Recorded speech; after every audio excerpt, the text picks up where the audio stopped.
Guys, তোমরা কেমন আছো? আশা করি তোমরা সবাই ভালো আছো। তো আমরা যেখান থেকে খড়ি নিয়ে উনুনে রান্না করি, দেখো আমাদের এখানে খড়িগুলো রাখা আছে। তো আমরা খড়ি দিয়ে সবসময় উনুনে রান্না করি, কোনো গ্যাস এত ব্যবহার করি না। তো দেখো গাইস, আমি খড়ি নিয়ে এসে উনুনটা ধরাই দিচ্ছি। এটা ভাত বসাই দিলাম, বসাই দিছি। তারপর আমি ভাতের মধ্যে আলুগুলো দিয়ে দেবো। তো আমাদের আজকে আলুর ডাল হবে আর হচ্ছে বাঁধাকপি ভাজা হবে।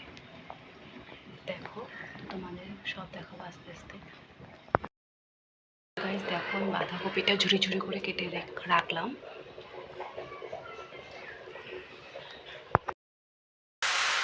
বাঁধাকপি হলুদ গুঁড়ো দিলাম, লঙ্কা গুঁড়ো দিচ্ছি আর এই দিলাম। গাইস, আমি যে ভাতে আলুটা দিয়েছি, তো ওটা ডালের জন্য। তো আমি ফোড়নে কী দেবো? এই যে রসুন বাটা, এই শুকনো লঙ্কা, একটা কাঁচা লঙ্কা আর পাঁচ ফোড়ন।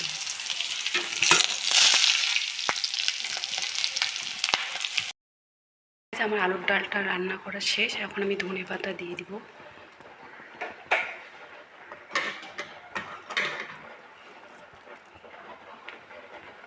তো কার কার পছন্দ কমেন্ট করবো।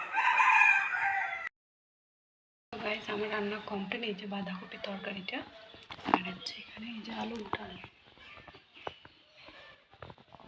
আমি বাঁধাকপি পাতাগুলো আজ রেখে দিচ্ছি। এখন আমার ছাগলটাকে খেতে দিলাম। এই যে কেউ